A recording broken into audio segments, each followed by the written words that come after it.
Hey, it's Mike from the Mike Wagner Show. Thanks for tuning in to the Mike Wagner Show on Anchor FM. If you're interested in sponsoring my show, you can send me an email to the Mike Wagner Show at gmail.com, or you could also donate to the podcast. Just go to the Donate Listen site, and you can also donate whatever you like. Anchor is the easiest way to make a podcast. For those who are interested, Anchor can give you everything you need in one place for free, which you can use right from your phone or computer. We've got creation tools, allows you to record and edit podcasts so it sounds great, and they'll distribute the podcast for you so it can be heard everywhere. Spotify, Apple, Google, many more. And you can make money from the podcast with no minimum listenership. So download the Anchor app for free or go to Anchor FM to get started.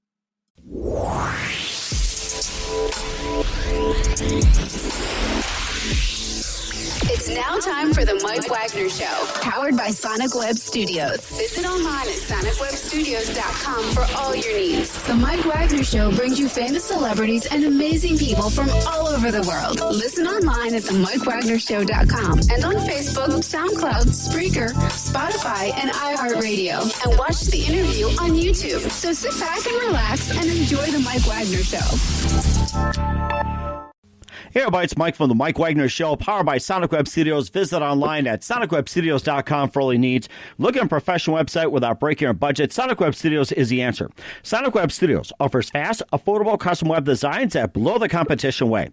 Call today at 1-800-303-3960. That's 1-800-303-3960. Or email to support at sonicwebstudios.com. Mention the Mike Wagner Show, get 10% off your first order. Sonic Web Studios. Take your image to the next level.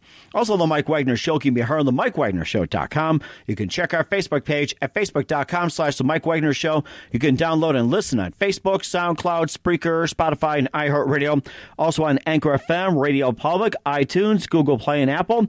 Also featured on Stitcher, Overcast, Shoutbox, and more. More platforms coming near you as well, too. Take the Mike Wagner Show with you on any mobile device and subscribe to the Mike Wagner Show on the YouTube channel. We're here with two wonderful gentlemen just getting together for a special evening. We got a hip-hop violinist and a well-known producer just coming together for a very special program. This gentleman is a pop, jazz, hip-hop virtuoso violinist, and he started off as classical and made the transition to hip-hop. He'll talk about that, and we'll play a couple of tunes as well, too. He's also ranked in tunes and #1 local and regional, #8 nationally, #9 globally with his debut CD.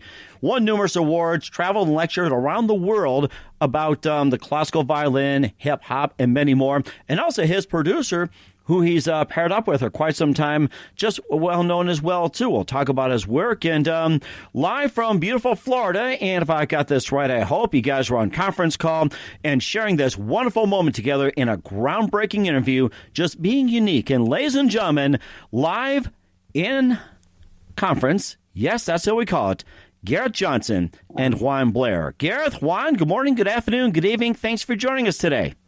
Good evening, everyone. Thanks for having us. Yeah. Hey, that's great. Great to have you guys with. And Gareth, you're a pop, jazz, hip-hop virtuoso violinist, and your debut CD hit #1 locally and regional, #8 nationally, and #9 globally, which is very impressive. You've won numerous awards, traveled and lectured around the world. And Juan, you're also a producer extraordinaire, and we'll talk about that. But first, guys, just tell us how you got started in your careers and how you both came together. Juan, I'll start. Yeah. Go for Here it. speaking, everyone. And as you said, Mike, I started as a classical violinist. I started at 10 years old, which is actually late starter for a violinist, but it was always my passion, so I knew it was what I was supposed to do, so I dedicated my life to it anyways. And by 15, I was winning international violin competitions in classical music still. But by around 18 or 19 years old, I started creating my own music, which was more in like the new age genre, / classical, but doing my own thing. I knew I could create from the time I was young. Mm-hmm. However, after I graduated from college, we all had to get serious. We had to get jobs. We had to get paid and make a living. But I just stopped doing all of my creative work for years and years. I taught at a university in Georgia called Albany State University. I was all over the place, winning other competitions, playing concerts, teaching whenever I was back down in South Florida, which is kind of my home base. And from there, I met one of our producers, Dwayne Taylor, and my manager. And Dwayne Taylor, he heard me teaching some kids in the Center for Creative Education here in West Palm Beach. And he heard me teaching them Bruno Mars. Wow. So he stopped me and he was like, hold up. I haven't heard a brother play Bruno Mars on the violin like that. So I didn't really think of it as a big deal because I play Paganini, Brahms, Tchaikovsky, anything on the violin. I don't care. I play Bruno Mars, of course, Michael Jackson. I had just been studying Ed Sheeran and some of the great other pop artists of today. And so he came to me and he was like, hey, let's do a CD. And at the time, I didn't really know what I was going to do. I had writer's block like you wouldn't believe at that time in my life after not creating for so long. I think if you stop doing it, it can kind of dry up on you. But then one day, it was about a year and a couple of months ago, Dwayne sent me some of Juan's beats. And as soon as I had writer's block for a year straight, but as soon as the day that I heard Juan's beats, I heard this beat called Call Her Name, which is number 3 on our CD called Evolution. I started writing. I had a song written out in less than a couple hours. Wow. Yeah, and I literally like 6-minute song. And from there, we created another track. Then Dwayne flew me out to California, to the Bay Area, where Juan produces. We put together a whole CD in just, I think, 7 days in the studio, I think it was. We did a whole CD, and we vibed together. We'd stay up all night creating the tracks, no sleep. We didn't sleep. We knew what we were doing was too big and too important. And it was a great thing that we were doing. So that's when people get too excited to sleep, really. So we kind of entered into that mode. And you know you're creating greatness whenever nobody wants to even sleep. We're just all too excited about what we were putting together at the time. So we just went with it. And, I mean, if you listen to the tracks, I don't think anybody else would have slept either when creating something like that. I'll tell you one thing. I listened to your tracks, and I'll tell you one thing. I'm having a hard time sleeping after listening to it. And when I complained about it for a few days, I'm like, how come I'm not sleeping? And I listen, I'm like, I should not be listening to this before going to sleep. It's got to be I'm wide awake. So a lesson here, folks, it's like if something is too exciting to listen, don't do it before bedtime. Yeah, right. Right on, yeah. And, of course, we'll play a couple of tracks as well, too. And, Juan, also, you've been a producer for quite some time with Gareth. Just tell us how you got started. I started around 10 years old as well, like Gareth. But where Gareth is more focused on his violin, I kind of hooked up with my friends in the neighborhood, and we kind of always did band things, you know.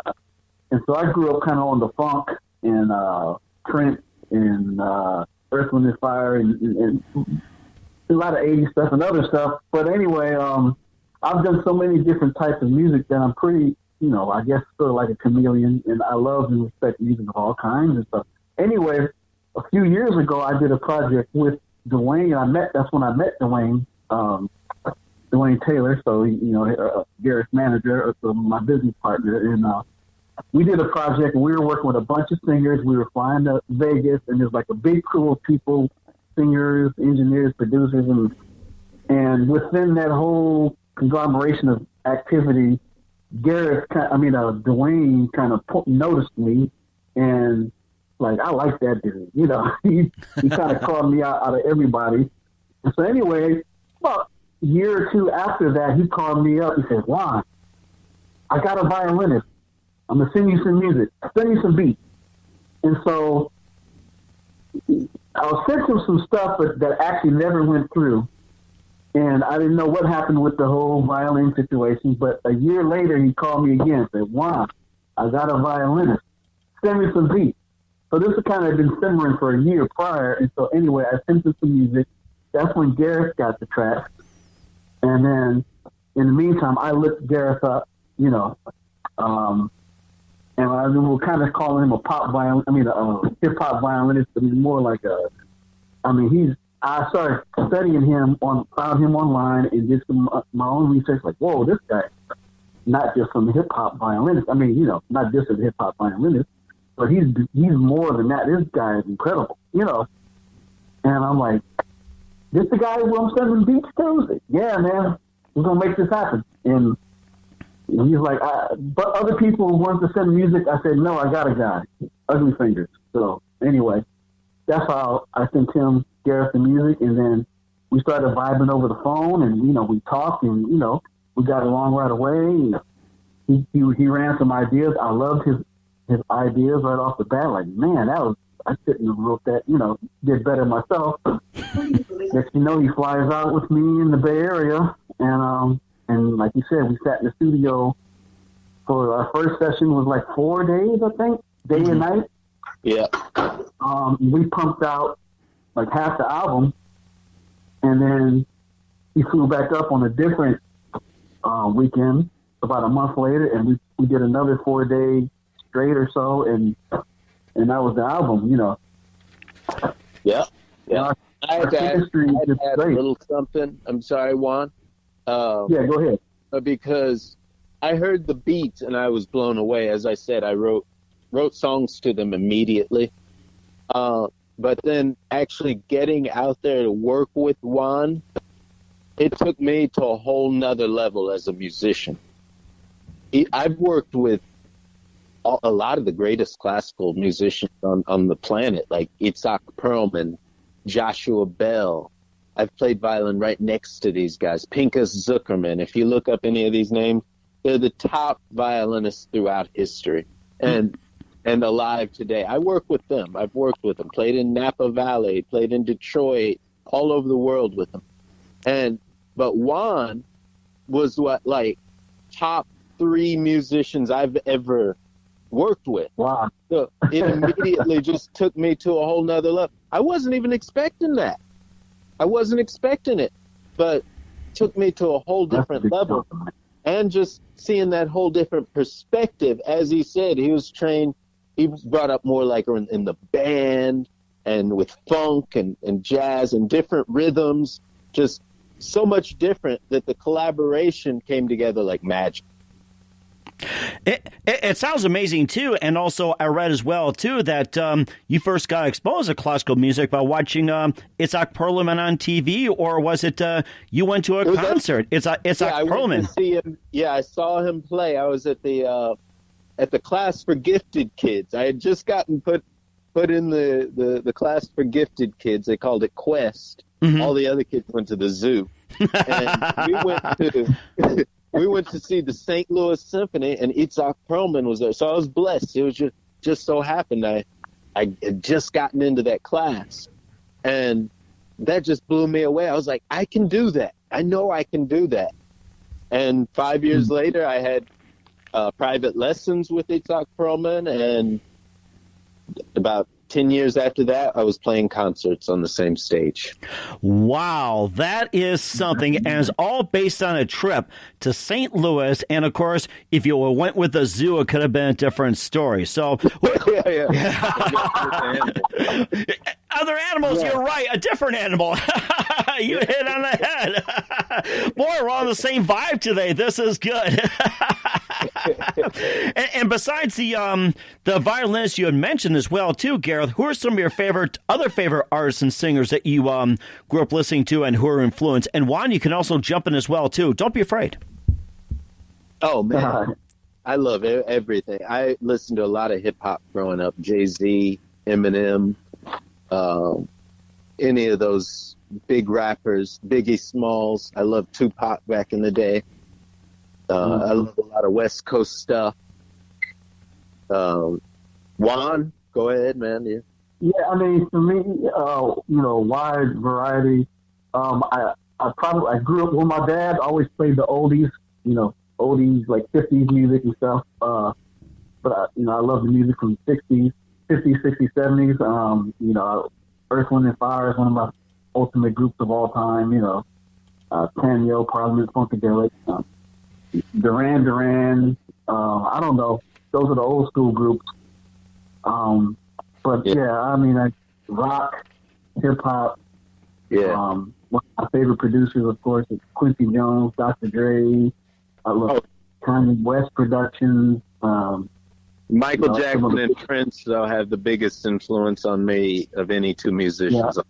Michael Jackson and Prince, more than any violinist or anybody. As far as being entertainers and how they took a stage and just took the crowd, that's what I strive for. Yep. That is amazing, too. And, of course, if you were to play violin, next to Tupac or Prince or any of those guys mentioned, what would they have been thinking at the time, too? It's like, would they have accepted it, or were they looking like, what? These guys would all accepted it. These guys were on a whole different level. They're there. They're right where we are. They would have had a great time, I think, working with me and Juan in any projects, and they will have a great time, because some of them are still around, and I think that it's going to happen. Mm-hmm. And it looks like you're doing a groundbreaking thing as well, too. We'll talk about your new releases and some of the awards you guys had won as well, too, especially some of the stops you've toured around the world. Classical. You listen to The Mike Wagner Show at themikewagnershow.com, powered by Sonic Web Studios. Visit online at sonicwebstudios.com for all your needs. Look at a professional website without breaking your budget. Sonic Web Studios is the answer. Sonic Web Studios offers fast, affordable custom web designs that blow the competition away. Call today. 1-800-303-3960. That's 1-800-303-3960. Or email to support@sonicwebstudios.com. Mention the Mike Wagner Show. Get 10% off your first order. Sonic Web Studios. Take your image to the next level. Also, the Mike Wagner Show can be heard on MikeWagnerShow.com. You can check our Facebook page at Facebook.com/The Mike Wagner Show. You can download and listen on Facebook, SoundCloud, Spreaker, Spotify, and iHeartRadio. Also on Anchor FM, Radio Public, iTunes, Google Play, and Apple. Also on Stitcher, Overcast, and more. You can listen to The Mike Wagner Show on any mobile device and take it with you. Also subscribe to The Mike Wagner Show on the YouTube channel. We're here with a duo of pop jazz, hip-hop violinist, virtuoso Gareth Johnson and producing partner Juan Blair tonight here on The Mike Wagner Show. Just gathering by conference call. It's greatly appreciated. We talked about the debut CB being number 1 local and regional, number 8 nationally, number 9 globally, just making a huge impact. Also, talking about the great violinists being influenced, and also there's one question before I, get to the some of the music as well too. I forgot to ask and maybe clarify what brought the change from classical to hip hop, Gareth. Well, it never was really a change for me. I still do classical. I still go and play Mozart concertos. I'm playing Mendelssohn Concerto at Broward Center on January 7th with Symphony of the Americas. So I didn't ever change, but I'm just one of those artists that kind of does it all, you know? And nothing was going to stop me from eventually kind of creating my own thing and venturing off and working with other musicians. And I'm a person that just likes to constantly go outside of my comfort zone, even if I'm scared. And I was scared to go work with Juan. I'm still scared to work with Juan. I always will. But you're not scared of talking together right now, though. He's with you. No. I mean, after we come up, well, the way that Juan works with me is magical. He basically lets me know, like, if something's not going to work, he'll be like, no, let's not do that. But I like that. Let's do that. Then he'll arrange it all. Then I know what to play, because he is a master producer, and that's what it takes sometimes. The artist sometimes just lays down a bunch of ideas, but the producer organizes, and he's a master organizer of music and tracks. He just knows what he's doing there. So I'm getting more and more comfortable with him. But as I said, he's one of the top musicians I've ever scene whenever it comes to creating and putting together music that people are really going to enjoy. That is something as well, too. That is something as well, too. And, of course, we have a couple of singles as well, too. We got Rocket Love for you. So let's go ahead and, play a little bit of that, too, and talk about that. So let's get on Rocket Love here. So Excellent.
That's Rocket Love. That's part of the songs as well, too, by Gareth Johnson. And just tell us a little bit about that one. Where can they find it?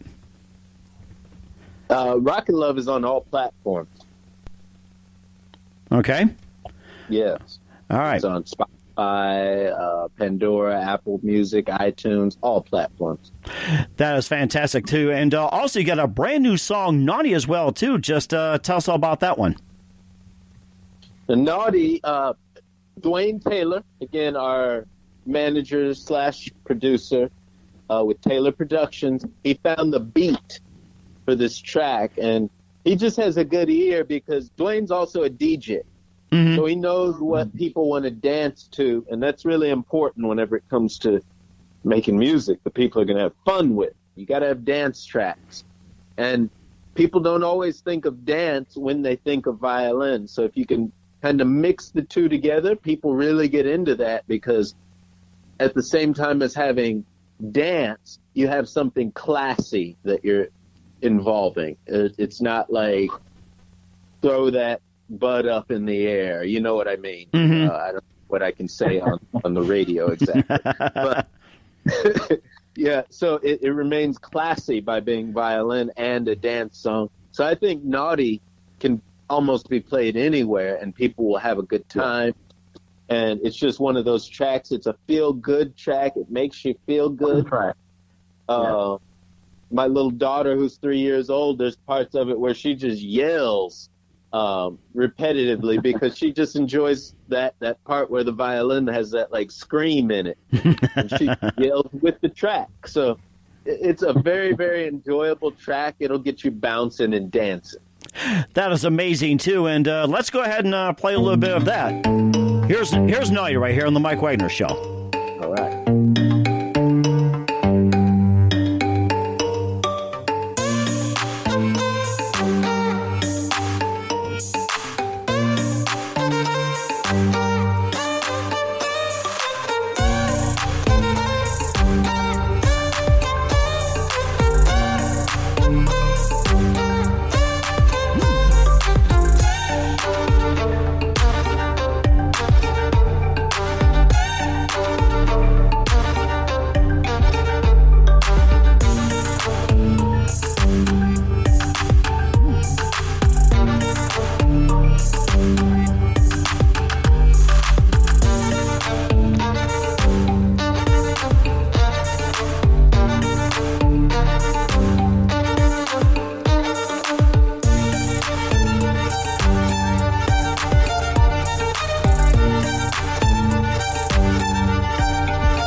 is fantastic. Wow. Gareth Johnson with Naughty. That is also featured on GarethLive.com.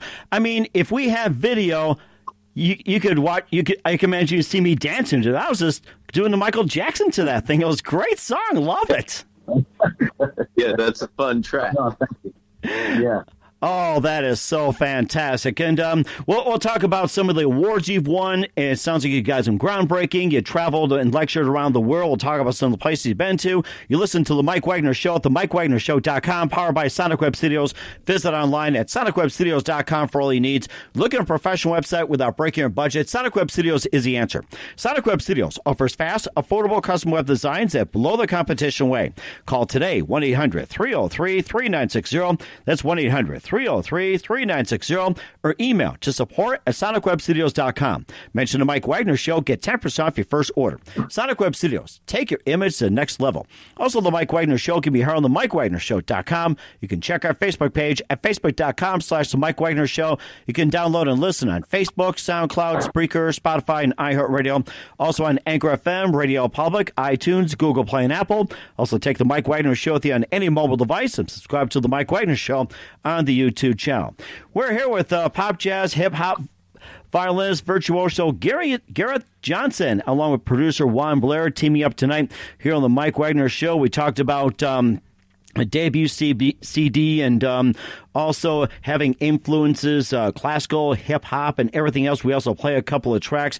And you also had won some awards as well, too, and you just have accolades, from what I was reading as well, too. Won numerous competitions and prizes throughout the U.S. You won the 2002 junior winner, 2010 senior winner of the International Sphinx competition, and you also won some other distinguished awards. You can just tell us about that.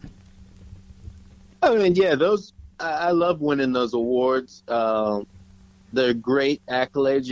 You practice your whole life to accomplish something, so it makes you feel good that day whenever you win that stuff. But, I really don't think that competitions are everything, because it's like, who are you competing against, really? People, they haven't really dedicated their life like you have. Like, I don't like to be compared or really compared with anyone, because I do my own thing.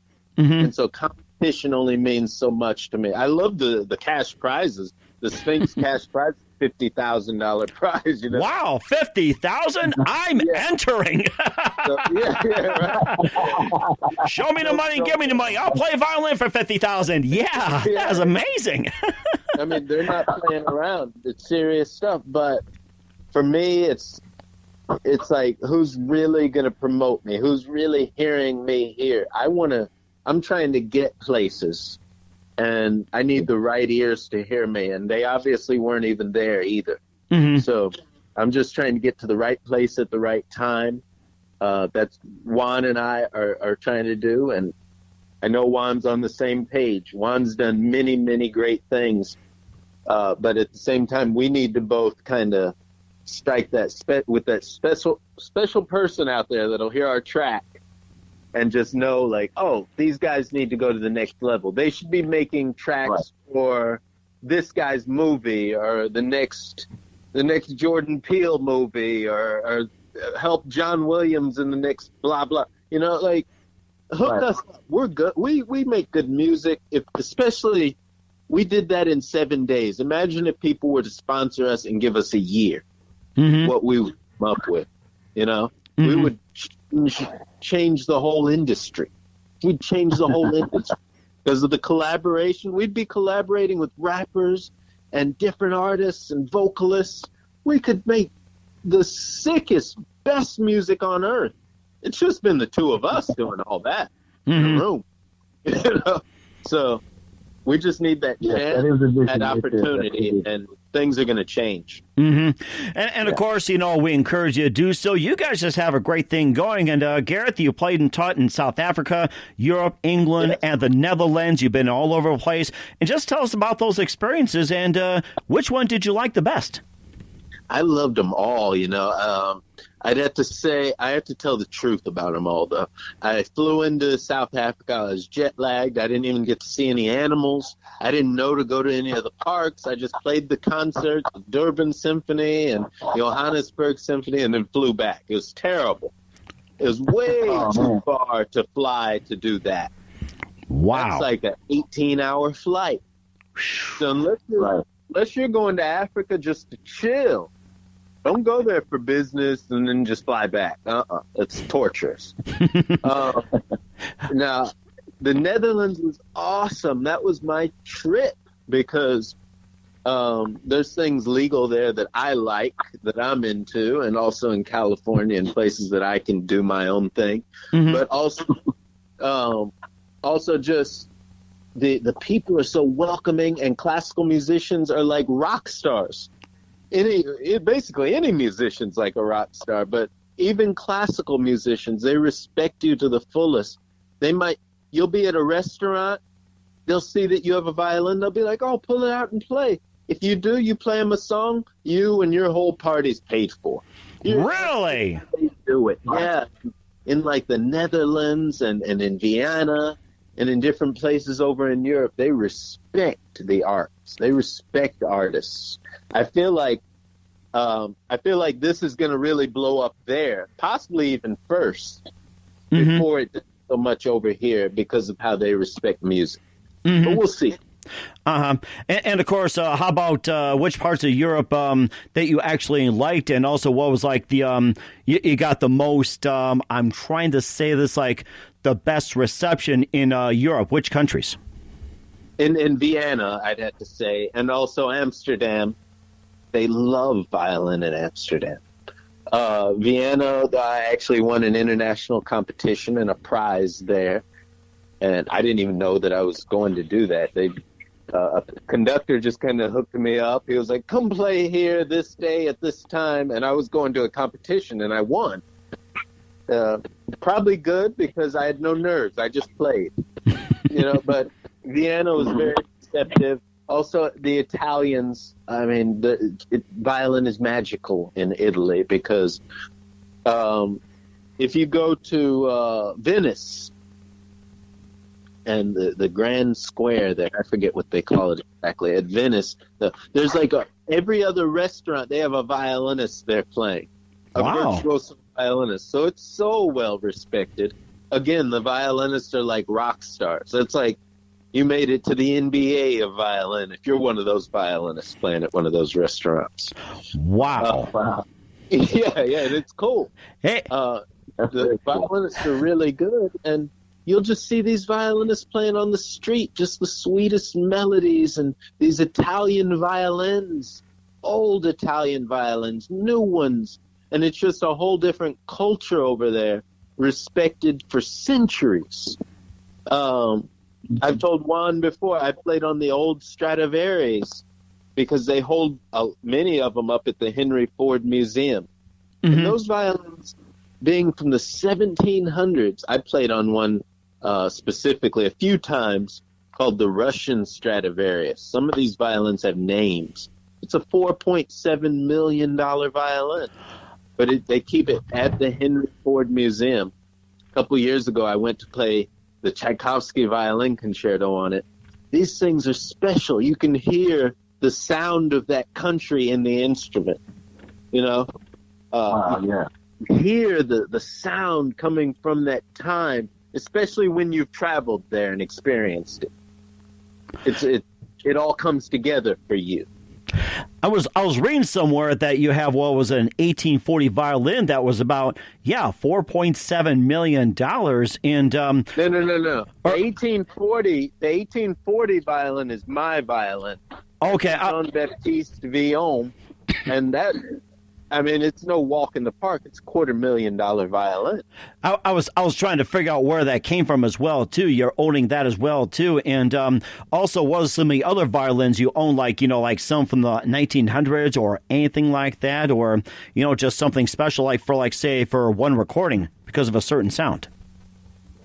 I have a few other violins here and there that I got through my time coming up. But to be honest with you, I'd never used them for recordings because a violin that's worth $12,000 here, $20,000 there, that's not going to be able to compare and get the colors and the textures and sounds that your $250,000 violin is going to be able to get. That's going to be able to do more than all the other violins put together. So basically, at this point, I only have my violon, the 1840 French violin, and my electric violin. Electric violin, interesting. I'd like to hear more of your work as well, too. Just tell us, what's upcoming and everything else. We'll get to that in a minute. You also toured Asia, Central America, and, of course, you did China, Hong Kong, El Salvador, Germany, and Austria more. And you can just tell us about some of the places and, again, what are some of your favorite places? In China, I love China because you have to talk about China if you talk about all these places. They've been growing so much since the first time that I was there back in 2000. I think the first time I was there was March 2000. And I saw a lot of undeveloped country in China at that time. Although I flew into Hong Kong, went to Shenzhen, Shentao, Nanjing, a lot of the famous cities, Suzhou, where they make all the silk. I was playing concerts at all of these places. It was very undeveloped. The people didn't even know how to act in the concert halls. The guys would come in spitting on the ground, spitting. Really? Smoking cigarettes in the concert halls. They didn't know how to act. The kids would be running up and down the aisles playing games while the classical music, while the Vivaldi Four Seasons was being played. And just chaos, Now, since then, they've developed so much you wouldn't believe it. It's crazy. Any of those cities that you go back to are fully developed with tall buildings. They all look like New York City. It's crazy. And wow. Also, every kid that you see, if they're not carrying a violin, they're either carrying a violin or that kid plays the piano if they're not carrying a violin. Violin or piano in China, that is interesting. Yeah, you have to. You have to do it. Mm-hmm.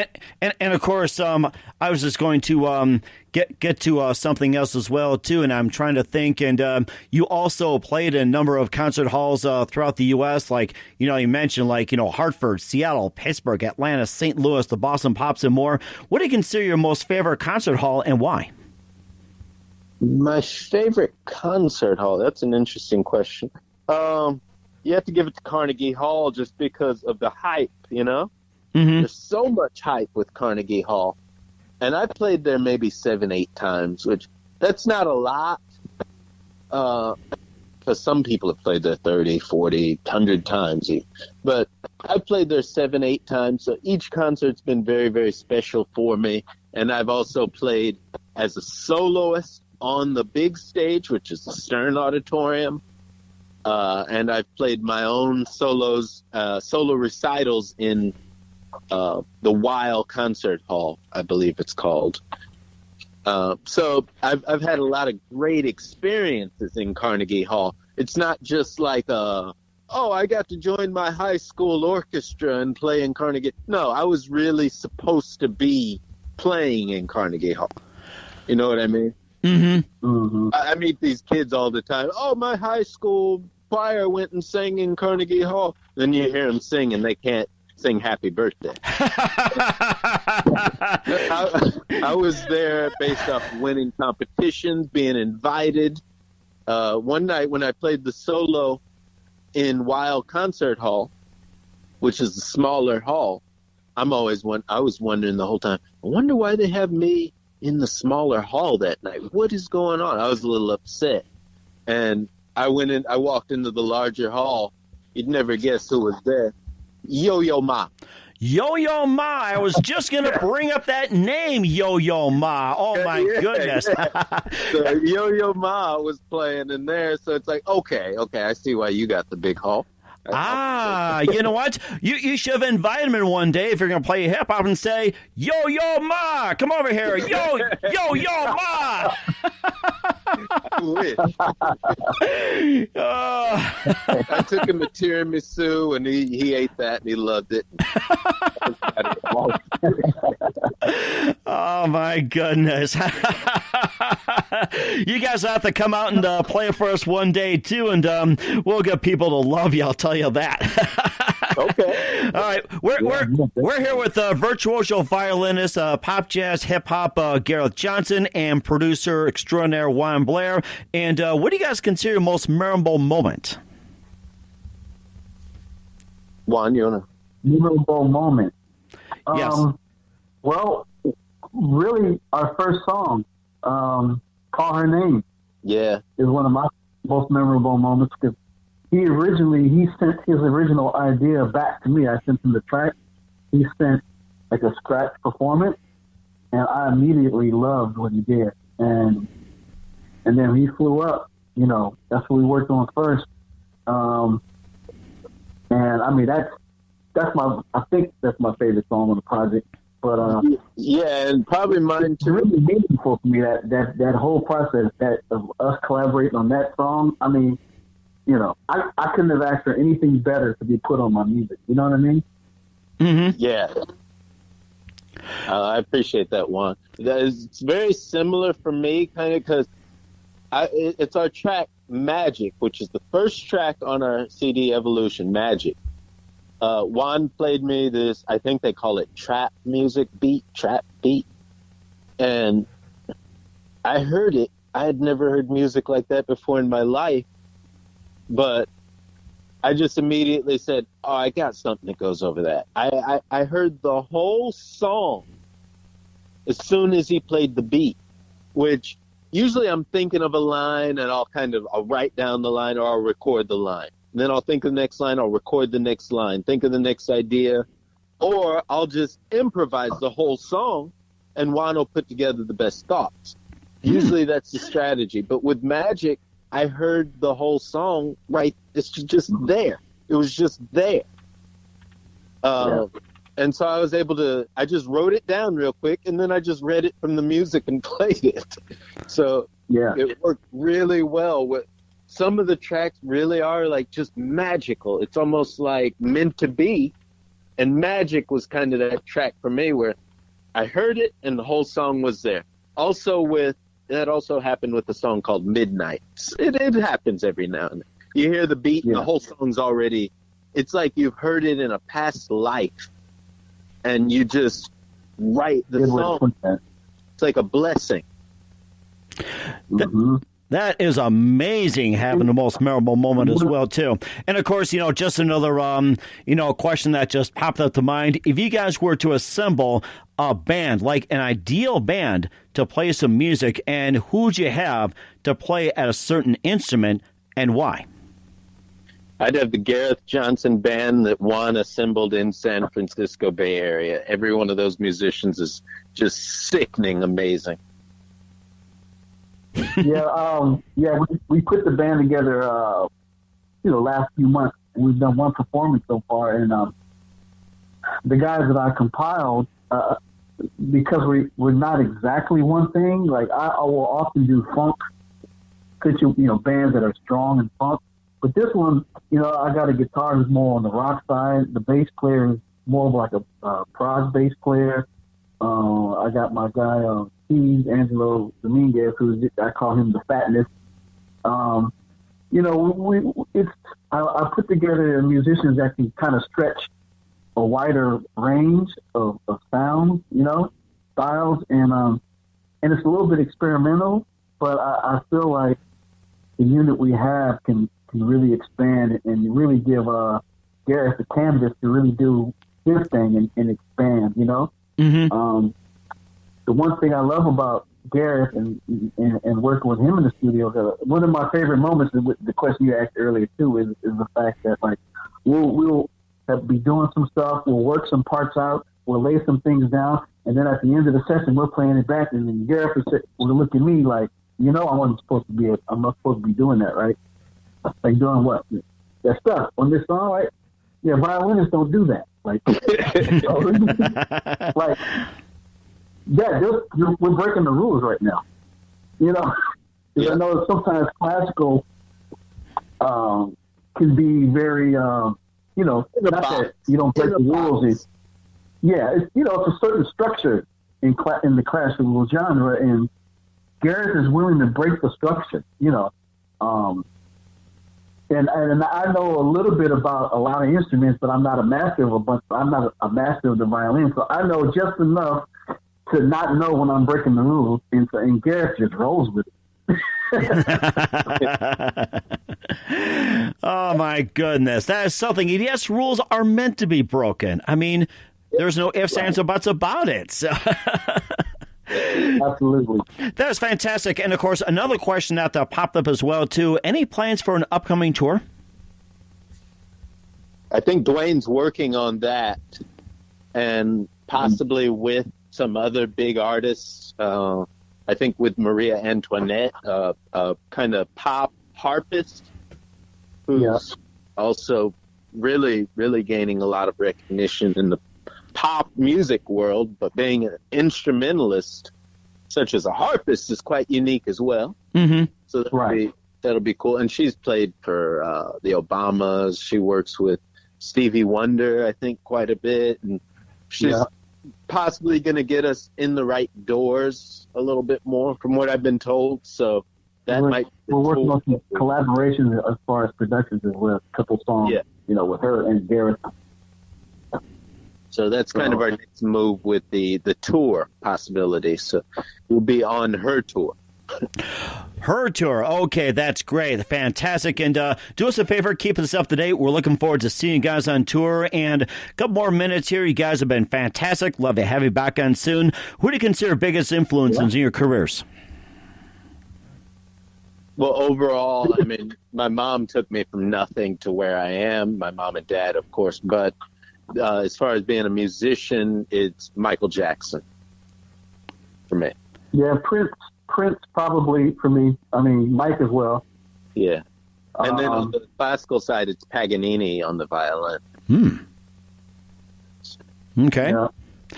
Yeah. And as far as like composing, like for me, like Hans Zimmer, score composer. Hans is incredible. On that side. And of course, like Quincy Jones. Oh, Quincy Jones is amazing. Yeah. Oh, yeah. Jam and Lewis, which came from the time the Prince's camp, but their production where they produce all kinds of acts. They didn't, they're very R&B, funk oriented, but they would produce pop groups and groups that were not funk, like an R&B. So I kind of pattern myself after these kind of guys. Okay. That's fantastic as well, too. And what's the best advice you can give to anybody at this point? Well, I mean, I really have some strong opinions there, because people are always trying to tell you what to do and what you should be doing, but at the same time, they want you to work for somebody else, and I'm really not for that ever. So I'd rather just keep growing our own brand and keep growing with our company, with the Gareth Johnson band and the Gareth Johnson name, and I'd rather always do my own thing than go work under someone else. So you're not going to see me doing that so easily.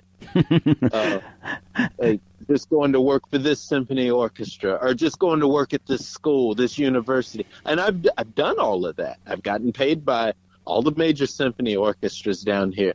I'll always be a soloist with them and work out my own private contracts with any of these things. But you're not going to see me with a boss over me, because that just starts to water down what you're getting. I even heard the other day, like, if Drake wouldn't have signed with whoever he signed with, he'd be a billionaire at this point. He just kept saying. But you get into these situations, and people start to just take away from the overall number of what you can get. And I don't think we're looking to do that. I think we're looking to keep our own company and keep just growing our brand. That is amazing, too. And why? What's the best advice you can give? Well, if you're an instrumentalist or whatever you do, whether you rap, produce, play instrument, working on your craft, put your time in keep developing your craft. And I think the other thing is networking. You got to get out there and you got to meet the people. You got to go wherever the people are that can make a difference in your career. You have to go be with them. You got to go, whether it's music conferences or go to the clubs. If the people are there that's going to be at the club to help you get to the next step, you got to, if you stay in your bedroom, no one will ever find you, And, you may have to, I agree with Gareth, that you want to be building yourself to be your own boss and solo, but at the same time, you may need to work for somebody to get your feet wet or to learn what you need to learn. As long as you're smart and continue to learn the business and don't take bad deals and things like that. Sometimes you got to crawl before you walk. But my main thing would be promote yourself. Be out there and networking, because it's who you know and who knows you. The right person will make you jump a step, maybe save you 5 years off your career, Mm-hmm. But you'll never find those people if you stay indoors, if you don't get out, If you're an introvert, you need to find somebody who's an extrovert that will work with you. Right. That is fantastic. Were you going to say something else, or? Well, that's pretty much. I was going to say Dwayne. Dwayne is our extrovert. Exactly. Dwayne, because I speak from experiences, because I'm pretty much an introvert that has had to learn to get out, to meet people, to speak, to be in the public. And Dwayne, it helps the both of us. Dwayne kicks us both in the butt, like, you know what I mean? Need to go. We need to go, You MF need to get up. Let's go. That's Dwayne. Right. That sounds like it, and it's amazing, too. I wish somebody could do that for me. I'm kidding here. Hey, guys, just wanted to say thank you very much for your time. You guys have been fantastic. Once again, violinist, pop, jazz, hip-hop, virtuoso Gareth Johnson, and producer, partner extraordinaire Juan Blair on the Mike Wagner Show. Thank you very much for your time. And before we go, just once again, tell us about your upcoming projects, your website, how do people contact you, and where can people find your music? Well, my website is garethlive.com. A good way to contact me is Instagram, and that's Gareth, GARETH _live. And you can find our CD Evolution if you look up Gareth Johnson Evolution on any platform. Mm-hmm. It's GARETHJOHNSON. The album is Evolution. Evolution. And Juan, where can they find your works and your website? Well, you can find me on Facebook /Ugly Fingers, UGLYFINGERS. For Juan Ugly Fingers Blair, but Facebook /Ugly Fingers, and then on Instagram it's Ugly Fingers _the_mix _engineer, I believe. The Mix Engineer. The Ugly Fingers, the Mix Engineer on Instagram. Okay, great. All right, guys, Gareth, Juan, just want to say a big thank you for your time. Once again, been fantastic. Looking forward to having you on again soon, both of you, and do us a favor, keep this up to date. We'd love to have you back on. Absolutely. Thank you so much. Appreciate you very much.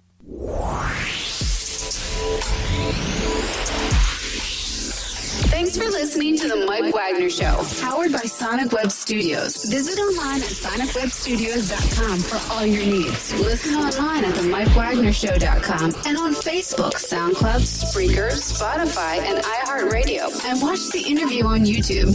Also, become a sponsor of the program and or donate today at themikewagnershow.com. Join us again tomorrow for another episode of The Mike Wagner Show.